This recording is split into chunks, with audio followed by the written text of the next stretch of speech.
all we do as multifamily syndicators is we match up the money with the deal.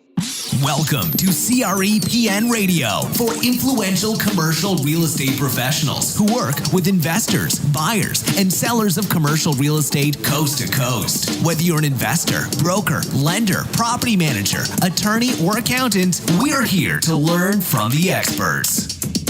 Welcome to Commercial Real Estate Pro Network's CREPN Radio. Weekly, we share interviews with real estate experts passing on their experience and knowledge to our listeners. Thanks for joining us this week. My name is J. Darren Gross. We're so glad you're here. In just a minute, we're going to speak with multifamily investor Joe Fairless. He's an author, a podcast host, and a syndicator. We talked to him about multifamily syndication, how it works, and how he did it. But before we do, I want to invite you to subscribe to our podcast. If you like what we're doing, be sure to subscribe. You can do that on either iTunes or Stitcher, whichever you prefer. We are on both. It's super easy. Just go to iTunes or Stitcher and type in Commercial Real Estate Pro Network in the search bar. And when you see our logo, that's the headphones with the CREPN between the ears, go ahead and click subscribe. And this will ensure that you receive all of our episodes and you can listen anytime you choose. In the car, at the gym, or even at your kid's soccer practice. When you do subscribe, be sure to leave a comment and let us know what you think. For those of you who don't know me, a little bit about me, I'm a real estate investor and a commercial property insurance broker. I've been an insurance broker for over 25 years. My primary clients are real estate professionals dealing in multifamily, retail, warehouse, office, and development. Also, I'm a real estate investor and have been for almost 20 years. And it's based on this that I'm always looking for more information about real estate so I can better support my clients and information I can use in my own investing. And that's how Commercial Real Estate Pro Network and CREPN Radio came about. The easiest way to reach me is at jdarrengross.com, or you can also reach me at commercialrealestatepronetwork.com. Both of those buttons have the contact information, and go ahead and reach out to me there. Insurance is a part of any real estate transaction.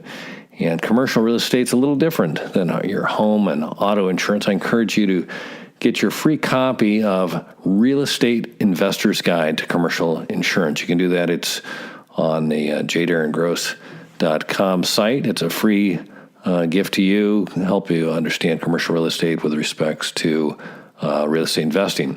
Or if if you'd rather, you can give me a call, like I said, and I'll do everything I can to help you. That's what I do. If you're on LinkedIn, also want to encourage you to join our group. We've got a group, Commercial Real Estate Pro Network. It's a great group of commercial real estate professionals. Good place to network and learn more. All right, let's get on with our show. All right, on the line today, I am fortunate to have my guest. His name is Joe Fairless. He's an investor. He's a syndicator. He's a disciple of Tony Robbins. He's also an author and a popular podcast host, the best ever real estate investing advice podcast. Joe, welcome to the program. Joe Fairless, that is. Well, program. Yeah, thank you so much, Darren. Looking forward to our conversation. Well, me too, and I appreciate you making some time for me. Before we jump into this, if you could do me a favor and the listeners a favor and just kind of fill in some of the background, how you got started in real estate and a little bit about you. Sure. Let's see how I got started. I was working in advertising in New York City. I'm from Texas, but I moved straight to New York City after I graduated Texas Tech University, worked in advertising on Madison Avenue, which sounds good, and it was from a prestige standpoint, but it also means I made less than minimum wage whenever I graduated college. And I didn't have any money. I was living in East Flatbush, Brooklyn, which at the time was the busiest police precinct in all the 5 boroughs of Brooklyn. Lots of shootings and stabbings around my neighborhood. And, it was quite eye-opening coming from Texas, and it was a good personal growth experience, that's for sure. I continued to be in advertising. And as I was in advertising, I'd climb the corporate ladder. I ended up becoming the youngest vice president of a New York City advertising agency. And along the way, I realized that I should keep my expenses low. So I stayed in. I moved once from East Flatbush to East Village, which they sound similar, but for anyone who's familiar with New York City, different neighborhoods. And I ended up staying in that East Village apartment for 9 years, living like a college student. My friends would make fun of me, but I kept my expenses fixed. As a result, as I kept climbing the corporate ladder in advertising, I would make more money. And as the youngest vice president, I was making $150,000, and not including a bonus. And so I was saving all the money, the majority of the money I was making. So I started investing in real estate. New York City was too expensive for me to buy in. So I looked back to Texas, where I was from, in Dallas-Fort Worth area. And in 2009, I ended up buying my first place.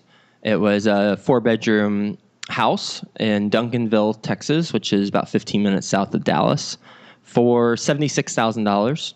Wow. And then I just started buying more. Ended up with buying 4 total single-family homes. And I was also teaching people in New York City about how to buy investment properties outside of New York, because a lot of people were in my situation where they're making some New York City money, so more than where you would in other markets, but they're not just rolling in the dough, and they need to invest. So how do they do it? So I started teaching people how to do it, and simultaneously towards the end, I was, as you said, I'm a disciple of Tony Robbins, absolutely. Although his documentary I was a little disappointed in. That's another story. I was not fulfilled, and Tony Robbins talks about how we have 6 human needs, and the last 2 lead to fulfillment, which is growth and contribution. So if you're not growing, if you're not mentally stimulated by what you're doing, then you won't be fulfilled, and you also need to feel like you're contributing to something larger. I didn't feel that way about advertising anymore, so I remember sending an email out to my family telling them I came, I conquered, and I don't care about it, period, at all, period. I am leaving the advertising industry, and I'm going to go do my own thing. And at that time, I thought it would be career consulting, where I would be a consultant for college students and young professionals in marketing, advertising, and PR, and I'd help them climb the corporate ladder like I did. So while I was transitioning out of my job, I started in the background creating a website, and once I left, I launched a website, and it was crickets. Nobody came. I didn't have any clients. Spent $3,000 on this website, and I needed to figure out what my approach was. Well, fortunately, I had been studying multifamily, and I realized that after I left my job, I couldn't get approved to buy any single-family homes, but ironically, I could put together a deal and buy a multi-million-dollar apartment building. And what I did is I started talking to some people, and that class I was teaching on single-family, I shared it with a couple of my friends, and they're like, well, I'm looking to do something larger. So if you do something larger, let me know. I heard that from 2 different people. I was like, wait a second, do I have customers before I have a product? Because I just flopped miserably with something that I launched a product and I didn't have any customers. And lo and behold, I did. I had investors who wanted to invest with me, but I didn't have a product for them to invest in, the apartment building. Then I got serious about looking at apartment buildings and got underway. So, excuse me. So when you left New York, you said 2009 you bought your first place. Mm-hmm. What year did you end up leaving? I left New York. I lived in New York from 2005 to about 2015. Okay, and you've been investing in multifamily now since when? For 3 years, since July of 2013. Okay, all right. So you kind of set the stage here. You were teaching these classes, and you were hearing the voices of, like, if you're doing something bigger, I'd like to know. How did you jump, or I mean, that's kind of a mind shift from going from doing single family, teaching that, to going into multi-million-dollar, multifamily. How did you connect the dots? Was it basically you just kept hearing the whisper and I mean, you'd been reading, it sounds like, or you'd been educating yourself on multifamily. Yeah, I brought on consultants. I paid $250 a month to one consultant. I also read a bunch of books. I've read the majority of the multifamily books out there. And now I'm writing them. So it all comes full circle. But I not only would I read the books, but I would reach out to the authors and I would attempt to give them something before asking them anything. And in one case, I ended up paying for their program and bought their program. That's one value exchange. And now that I have the podcast, it gives me a license to reach out to anyone, really, and talk to them and get to know them and learn from them.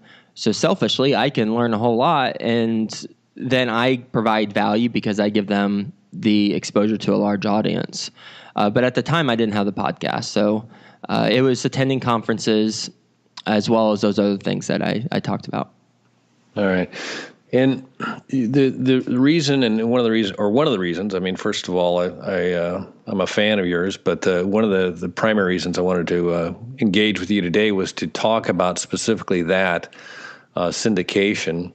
And in that, just for our listeners, because I think the word gets tossed around a lot, and like a lot of things, if you don't really understand it, you may assume that you do, or you haven't really dug into it to really understand what it is.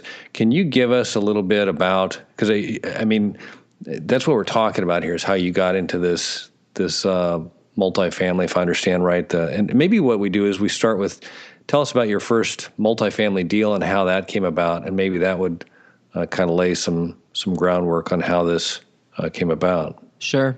My first deal, I was in New York City, living there. I was looking in Tulsa, Oklahoma, because that's the market I had identified, but I wasn't getting any traction there. One thing I learned is that I went in thinking I was going to have a lot of credibility because it's so funny to think of it now, but I had 4 single-family homes. So I was like, hey, I'm a legit buyer. Yeah, because I was so proud of it. And I am. I'm still proud of the 4 single-family homes that I bought. Because I bought it with my money, and I bought it from money I earned climbing the corporate ladder in my profession. So I'm proud of that. But in the grand context of real estate investing, it's nothing. And in commercial real estate brokers and property managers, I mean, now I look at it and it's like I was reaching out to them. I'd never purchased anything before. I lived in New York City. They're in Tulsa, Oklahoma. I mean, it's a recipe for disaster or inaction on their end. So I ended up actually going to Tulsa, didn't find anything, made offers, but everything was overpriced. And this was at 2013. Everything was overpriced. So I kept my eyes open and came across another deal in Cincinnati. A broker that I know shared it with me. And I had never been to Cincinnati. I hadn't looked at the market, but I liked the parameters of the deal, so I had to then qualify the market. The more I looked at Cincinnati, the more I just loved it. From a job diversity standpoint, they have 9 Fortune 500 companies headquartered in Cincinnati, ranging from Kroger to Macy's to a steel company, Procter & Gamble. I mean, all sorts of different industries. Therefore, the market worked, the sub-market worked. They just built the second largest Kroger in all of Ohio, a mile down the road from this property. And then the numbers worked. So what I did is I actually thought that I'd be able to raise about $400,000. And unfortunately, initially I was looking at Tulsa for 30 units, by the way. And I thought I could raise 200. So I was looking at 30 units. $1 million properties, somewhere around there. I mean, I would have raised a little bit more. But then this deal came across as 168 units, and it was, the purchase price was north of 6 million, 6.35 million. I was like, I don't know how I'm going to raise down payment for this. I mean, 20% is like 1.3 million. Right. So I talked to the brokers, and they're like, well, here's the deal on this property. There's a large prepayment penalty. So you don't need to bring all the money, because what we're going to do is we're going to do something called a master lease with option to purchase. Other places called a land contract, and there's installment sales. It could be classified as, depending on how you approach it. And I was like, okay, well, let me study up on that first off. So the learning curve was really big on my first deal, because it's not just a straightforward deal. It's something creative. But turns out it was actually a lot easier than doing a straightforward deal, because there wasn't a lender involved in the capacity they're typically involved in, because the current owner stayed on the mortgage as a personal guarantor, and we just got the lender's approval that this transaction, what we were doing, was okay by them. And that's key. One thing when people talk about master lease with option to purchase and installment sales and land contracts, they typically, 99 out of 100 times, don't mention that you need to get the lender's approval to do it. Otherwise, a due on sale clause could be triggered. And if it is, then all your money goes poof, goodbye. Right. So that's really key. And that's something that needs to be stated. I actually delayed the closing 1 month, which was one long, painful month, because I saw in the contract, and everyone else in the transaction was like, okay, ready to close. I remember going to the closing table. It was incredibly awkward. I'd never actually gone to a closing table before, because I'd never seen my homes, those 4 homes, in person before I bought them. So I would always close remotely. So this is like a big old learning curve. I remember going to the closing table like, we're not closing today. And it was a room full of attorneys and title people and the seller, and it was just tough. It was really tough. Yeah, that's not usually usually the buyer's not the guy that's saying that. It's usually a lender or somebody else that's pulling the strings. Yeah, but I needed to make sure that we had in writing that the lender was okay with the transaction. We got it in writing. And a month later, and the reason why we did the master lease is the prepayment penalty was $1 million. So if we put a new loan on it, then someone would have had to pay the $1 million. If we assumed it, then the loan was just bad and it didn't make sense to pay the fee for the assumption. So the best path of least resistance was the prepayment penalty, or it was the master lease. And we got the principal pay down every month. So every month we pay the mortgage, the principal pay down, the principal on the loan decreases $15,000, so we get $15,000 in equity every month. We've had it for 3 years now, almost exactly 3 years, and in the process of selling and moving on to something else. I love the creative financing there, because that's one thing that's kind of drawn me to real estate. Even in just my first deal, it was just literally that. It was somebody asking for something and then trying to figure out a different way to get there and being open to all options. And that's something I hadn't heard the master lease or how that works. That's thank you for sharing that. Yep. So let's back up here a little bit. So you said you were looking in Oklahoma. You were looking for deals around $1 million. You figured you could raise about $200,000. Right. And now you're jumping into something that's was it $6 million? Did you say or north of $6 million? For my first deal. Right. Yeah. Right. 6.35 million. So raising that down payment, that's kind of, there's a gap between your initial thoughts of 200,000 to, I'm assuming you said 20%, what, 1.2 million. Yeah, there's a huge gap. Yeah. So tell us, and there's kind of two things I want to understand here, and hope we can lay out for listeners. So one is the actual the raising of the capital, but then there's all the I guess the setup and how an actual syndication works. Because what you said was that a broker that you'd known had shown you the deal, and so at that point, are you putting an offer out, or now are you going out to your potential investors and soliciting their interest to raise the down payment, or how? Kind of give us the mechanics or kind of the timeline of that, if you would. Well, do you want to talk about how I did it on my first deal, or how you're supposed to do it and how I've done it on deals there, the other deals that I've done it correctly? Well, I'd be interested in, because I think this is the whether you call it the school of hard knocks or just the real live bullets or whatever you want to call it.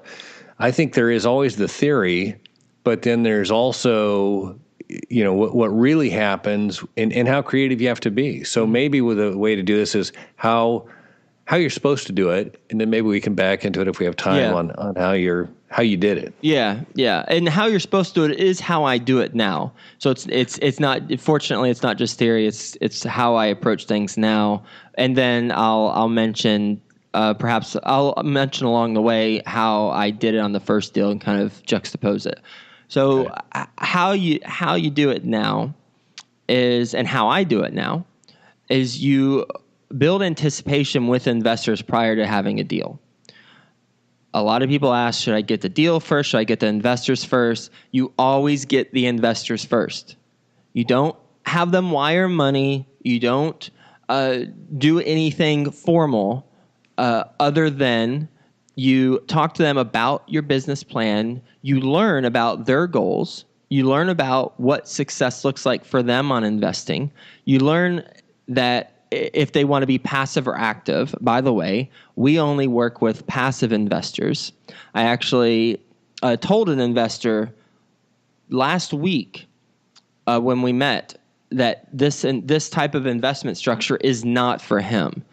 Because he wanted to be at the property at 8 a.m. and get hands on. Absolutely not. That would be more of a headache, and in fact, be a nightmare for me.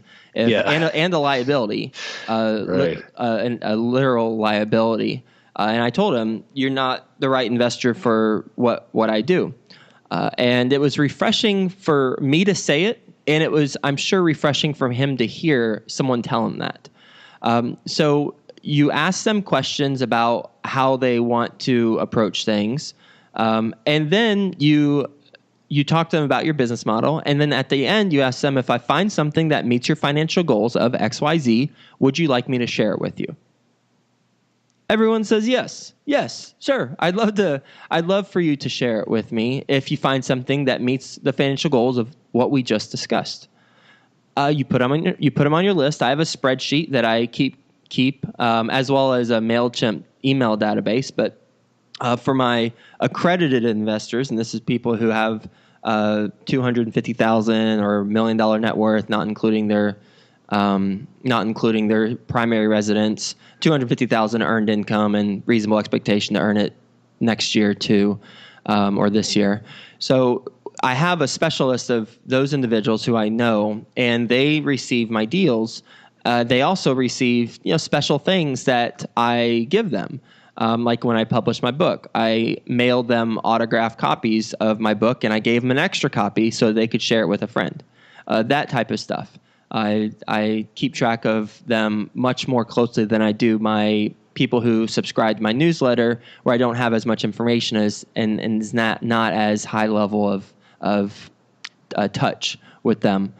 So the way to do it is to build anticipation with investors. Then you go, once you have 30% more than what you think you need, verbally committed or verbal interest, then you can go look at deals. Because you're going to have people that back out for whatever reason, because they had a death in the family, because their finances have changed, because they just don't like your stuff anymore. I mean, all sorts of reasons. Right. So once you have the anticipation built, more than 30% of what you think you need on the deal, and that includes down payment, closing costs, your fees, operating budget, everything that you will need, then you go to brokers and you say, hey, this is what I got going on. This is the type of deal I'm looking for. And then then start looking at deals while simultaneously working the off-market angle of attempting to get deals directly from the owner, because you can usually get better deals that way. And that's assuming, of course, you've already selected your market and identified exactly what you want to purchase. But assuming you got those things done, then you get rocking on finding a deal. Couple of questions on what you were saying. You mentioned the investors that express interest, and I appreciate you putting a number there, that 30% more than what you're going to need. I was kind of curious as to what the fallout was. But then the market area, when you explain to them, here's what I'm looking at, do you have it narrowed down to, we're looking to go get a property in this market at this cap rate, or how what is it when you're talking with your potential investors that you're presenting? Is it, I mean, how finite or how detailed is that? That message that you're providing? Well, on my first deal, when I was talking to people, I made the mistake of saying, I'm looking at Tulsa, Oklahoma. We're going to buy something in Tulsa. And then I had to do a 180 and go talk to them about Cincinnati. Don't make that same mistake. Talk to them about the market characteristics that you're looking at, how you identify the market, and what are the indicators you look for. So specifically, what I look for now would be a market that, I mentioned this about Cincinnati, that has a diverse employment. You don't want it to depend on just one industry. Look at Detroit. I was born in Flint, Michigan, so I know Michigan decently well, even though I grew up in Texas for the most part. So job diversity with lots of different employers and industries, job growth, and then supply and demand. So what is the occupancy? What are the vacancy trends? What submarkets are? What are they trending towards? Where is the path of progress? And there are other less important, but still factors I look at, like landlord-friendly states, like different natural resources that will always be there regardless of what the economy does. But jobs and supply and demand are the two most important factors that I look at. And then, obviously or perhaps not obvious, but because it wasn't initially to me, but now it's something that I disqualify markets on, and it's if the cap rate is so low and it's about, I say a 5 cap. If it's lower than the 5 cap, it's going to be tough to buy for cash flow and not buy to speculate. So like New York City, I mean, it's very tough to buy a cash flowing property and then turning it around and adding value and doing the business model that we do. So, we look in the South, the Midwest. I have a 250 unit in Houston, 155 unit in Houston, a 320 unit in Dallas, 168 unit in Cincinnati, where as we speak now, I have a 298 unit under contract in Dallas. So, you get a sense of the markets that we're looking at, but we're not exclusively looking in those markets. We just happen to find the good opportunities right now. Right. So I'm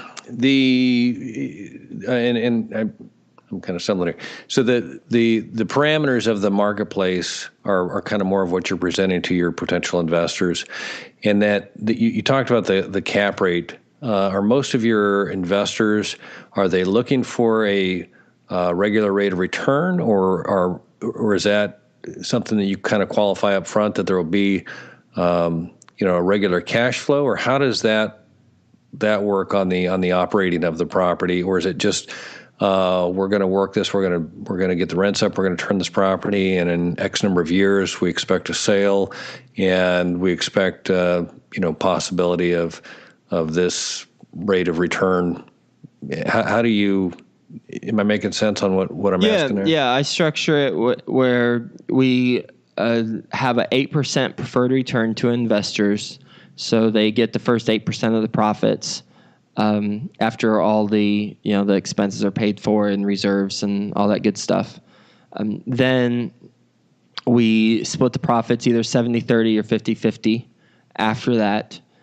And then there may or may not be a performance hurdle, and that depends on the deal. So for example, they'll get maybe 70% and we get 30, we meaning the general partnership, then the investors meaning limited partnership.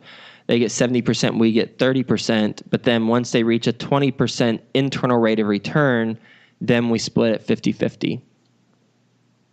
Gotcha. And one of my curiosities too is on these, when you go out and you raise capital and you get your investors, do you hold an equity position in those, or is that part of the formula, or is it more of your managing as a general partner? How is that? Yeah, we it's 70-30 with the equity ownership. So 70% limited partners, 30% general partners, and we invest of the 100% that's required to close. We'll usually, and the percentage varies, but we'll usually bring $200,000 of our own money. So whatever percent that ends up being is dependent on the deal, but we'll invest 1 to 200 depending on the different partners that we have in place. But we'll always do it a 70-30 split. Gotcha. And do the investments, or actually the syndication of the deal, is it always specific to a property itself? Yes. Or okay. Yep. Yeah. The evolution will be to do a fund, which would be the other option, where we raise money for a fund, not a particular property, and then we have $100 million in the fund.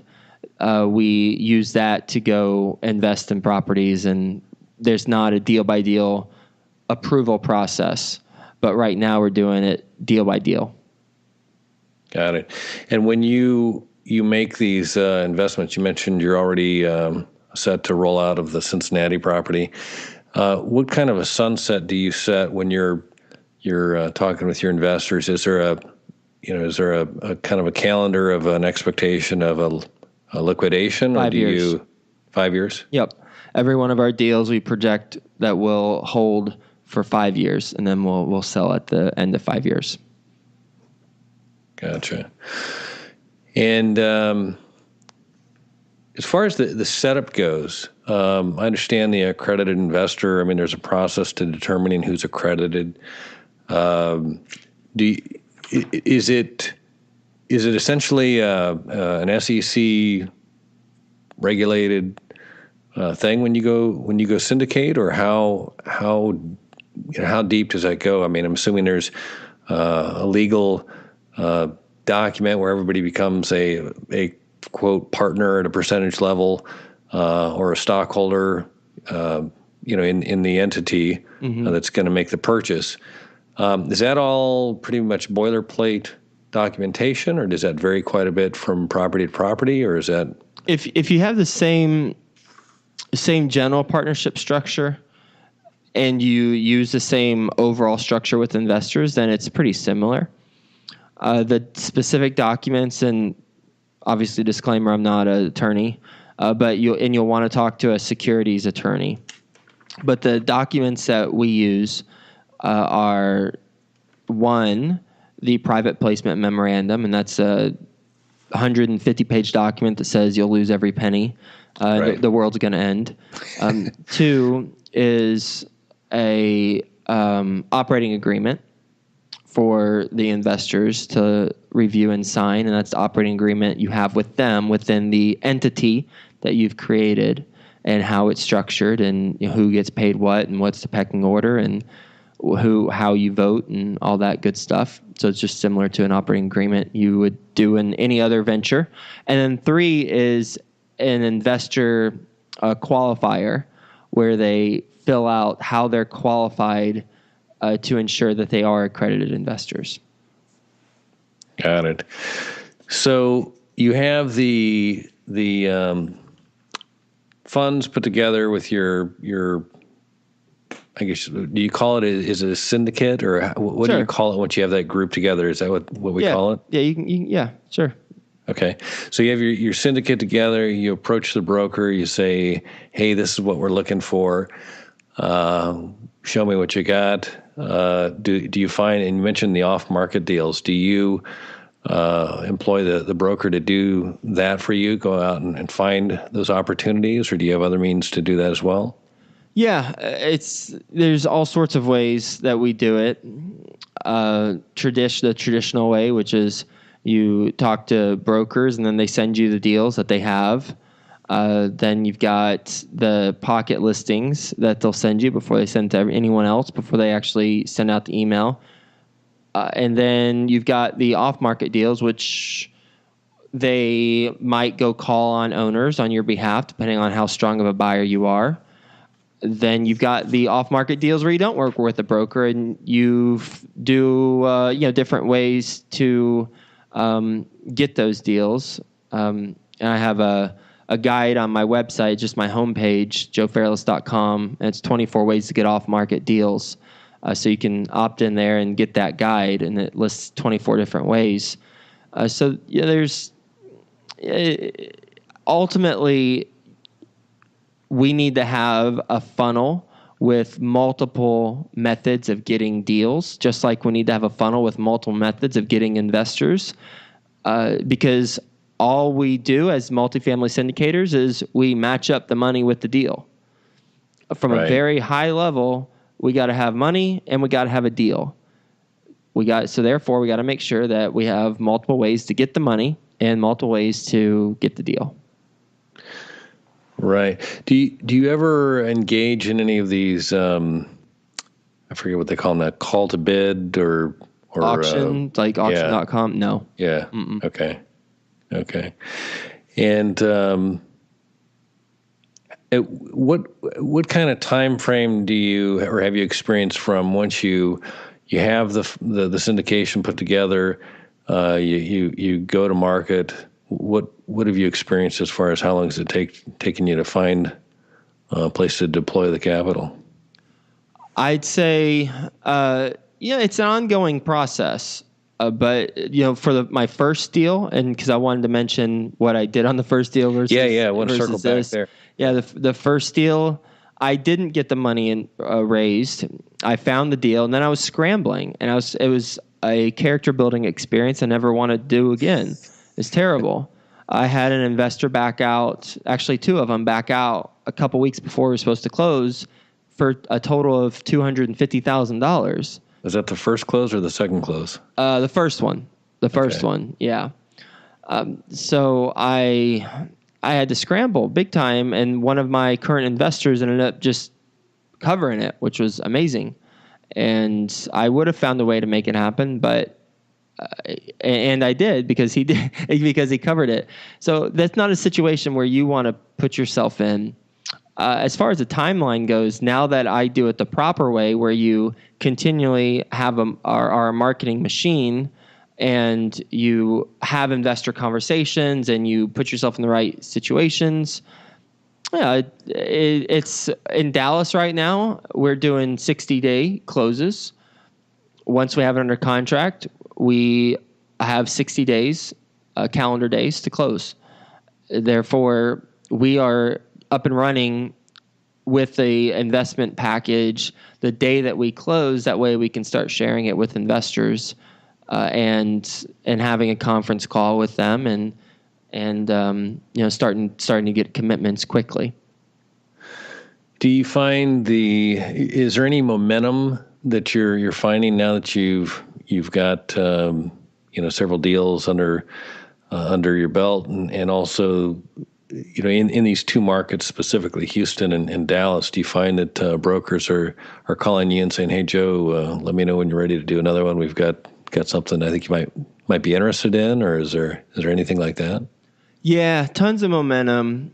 I haven't reached a tipping point yet where when I have a deal and I send it out to my group of accredited investors, it funds in 24 hours. Not there yet, but I'm getting there quickly. And I'll give you a specific example. Last Wednesday morning, I had an email go out about this deal I'm doing right now, this 298 unit in Dallas. Went out at 5 a.m. I then was flying from Cincinnati to Dallas, so I didn't have internet access. When I get to Dallas and I check my email, and this is probably like 9 a.m. or something, I have a bunch of responses from current investors, and one of them is from an investor, and the email had like 4 or 5 bullet points on the deal. Didn't have the investment package.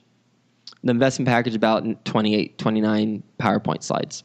Didn't have that. Just had the deal, and we do a video on the deal that's only seen by my accredited investors I know. He replied and he said, "I'm in for $500,000 because I made the maximum $500K. He just did the maximum. He hadn't even seen the deal. He's invested with me before, so it's not like this is just some guy who I don't know and has never invested with me. And he said, "Yeah, sure, I'll do this." No, this is a guy who I know very well.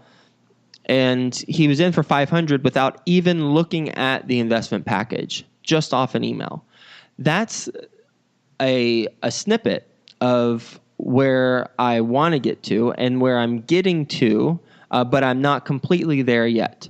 Another example, when I was actually going to Dallas because I was looking at the deal we have under contract, the 298 units, and I was also looking at a deal that we are bidding on. So I'm going to be a little bit cryptic about this one, but it's about the same size. And that deal is with one investor, just one. He's bringing $3.5 million. And I met him. Guess how I met him? I give up. I met him through the Contact Us page on my website. He emailed me because he heard me on a podcast being interviewed. He heard me on a podcast being interviewed. He then emailed me. He was listening to my podcast after that, and he's invested in 2 of my other deals, a significant amount. I had no idea he had the capability to bring $3.5 million, and he is. He's bringing $3.5 million. He's going to be the only investor. So the more we put ourselves out there, the more we have a consistent, again, it's a marketing machine to get deals and to get the investor relationships and the friendships, the more successful that we're going to be. And eventually there will be a tipping point for me where I send out the email and I've got it filled up within 24 hours. Yeah. No, that's impressive, especially, if you just rewind the clock here, just 3 years ago when you were starting with your first deal? Yeah. And if I remember right, you said you did not at that point have the podcast? No, I did not. I'm impressed. I mean, the investing from the few units you did to raising the capital, working through that first deal, and now literally sending out emails and getting commitments in hours. That's impressive, Joe. Well, thanks. And I think it ties back to a couple qualities. One is I'm incredibly resourceful. I pride myself on being the most resourceful person anyone I come across meets in their life. I will find a way to make it happen. As long as it makes sense to make it happen, I will find a way to make it happen. I'm very resourceful. The second thing is I'm a dog with the bone when I'm into something. I just won't let up. I'll just continue to go. And the podcast is an example of that. It's the world's longest running daily real estate podcast. Nobody on the face of the earth has done a daily real estate podcast as long as I have. And there's a ton of benefit in that. Google searches, my name is friendly with Google. But more important, it builds relationships with people all across the nation who are doing real estate deals. It expands my network, and I learn a whole lot from it. And I suspect that you and I wouldn't even be talking if I didn't have this podcast, because I would be doing something else. So it builds relationships. It's building relationships right now between you and I and your listeners. So those are those two things in particular stand out to me when I look back on it. And granted, I got a long way to go. My goal is to control $1 billion before my 40th birthday. I'm 34 years old, and I'm at $54 million, not including the couple transactions that are under contract and or about to be under contract. So I'll keep plugging away, and the reason why that's my goal is because I believe that when I get to $1 billion, then I will have such massive influence that I will be able to contribute in a much greater way than I currently do. Even though my structure is to contribute while I grow, I know that when I get to that $1 billion mark, that my contribution level will be exponential for what it is right now. And it'll be cool to say. No, I'm impressed, and just you're clearly you're making it happen, and clearly people are taking note, and I think that's probably the consistency that investors are looking for, and the fact that you're not just talking, but you're actually doing. I think that speaks volumes for anybody that's considering investing, and. I wanted to ask you. You mentioned the give back, and I'm familiar with Tony Robbins from the standpoint of I know he's a motivational speaker, and I know that he's got an incredible following, and there's several people that I enjoy following that talk about it. But I'm curious, what are you doing right now as far as your giving back? What are you doing?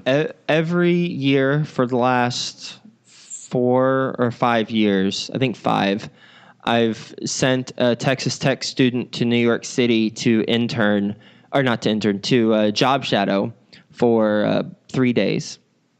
So I've paid for the flight, paid for the hotel. I've set up the schedule so that they can learn in New York City about what it's like to compete in advertising, because that's what I did. I went from Lubbock, Texas to New York City, and it was a game changer for me because, in my opinion, the best of the best compete in New York City in advertising. And I wanted to compete with the best of the best in advertising, so I went to New York City, and it opened up my mind, and also it opened up career potentials and opportunities. So I've done that. I've sponsored that for the last 5 years.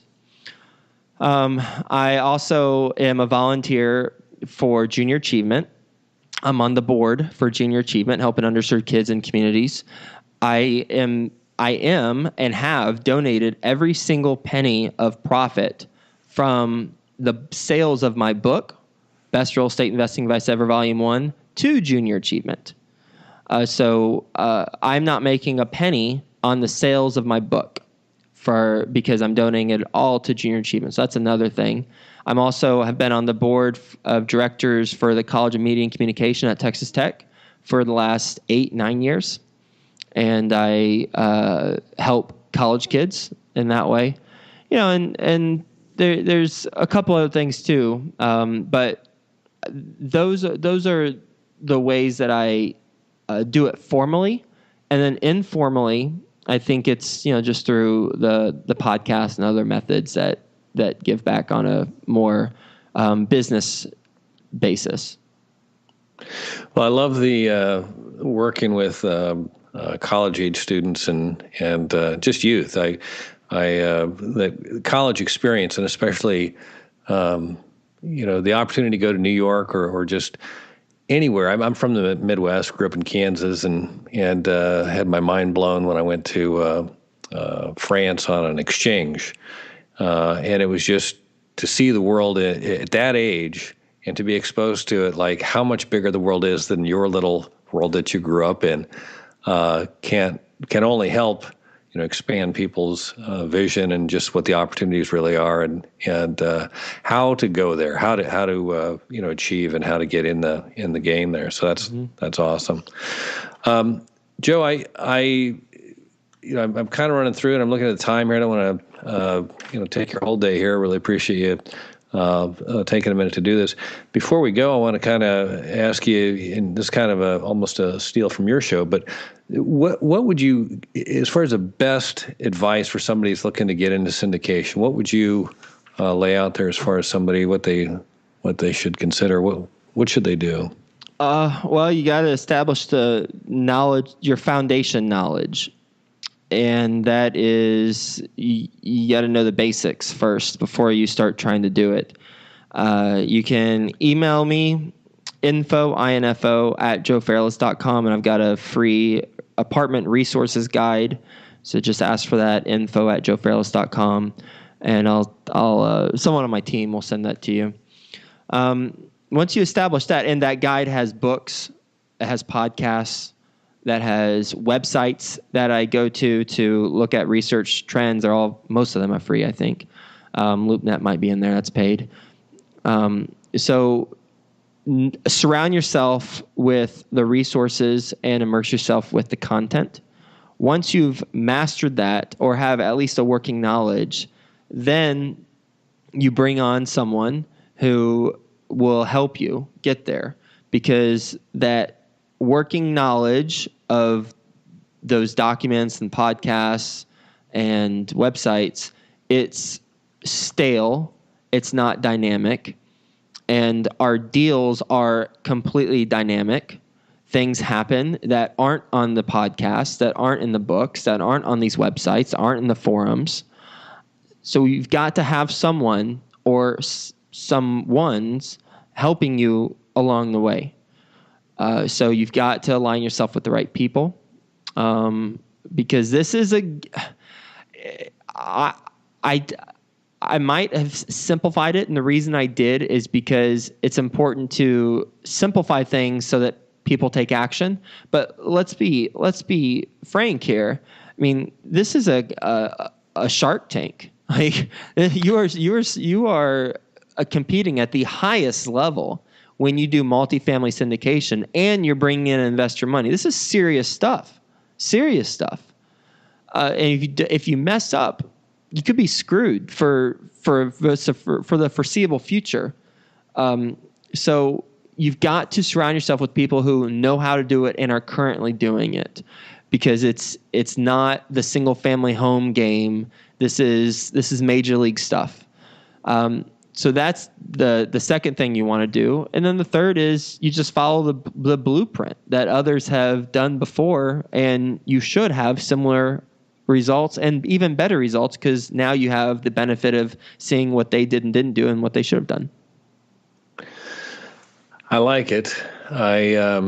It's the ability to have that working knowledge and just the differentiation between, reading it and actual living it. That's important. And then just kind of that awareness, like you said, it's real. It's serious too. You can't screw it up at that level. Otherwise, like you said, you will be screwed. Mm-hmm. So I appreciate that. Joe, best way for somebody to get in touch with you? Well, you can email me, info@joefairless.com, and you can get that free resources guide. And then you can, go check out my website too, which is joefairless.com, which has the podcast episodes and that 24 ways to get off-market deals document on the homepage. Got it. And I want to encourage anybody that hasn't listened to your show. I mean, I'm so impressed. The daily thing just kills me, how you knock out a daily show, because it's a lot of work and very impressive. Joe, I want to say thanks again for taking some time, and hopefully we'll be able to do this again soon. Awesome. Sounds good. Great talking to you. Multifamily syndication. It's like Joe said, it's a Shark Tank. You need knowledge and you also need some help. You need to find somebody who's done it and see if you can work with them. I want to encourage you to check out Joe's podcast and his website. That's at joefairless.com. You can check the link in the show notes and reach him that way.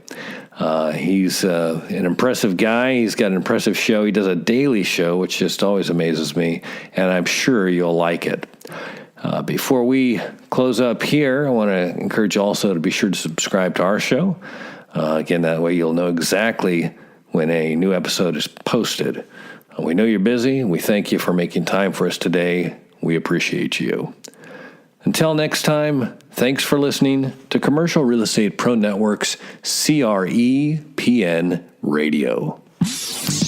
You're listening to CREPN Radio for influential commercial real estate professionals. For more information on this or any of our guests, like us on Facebook, CREPN Radio.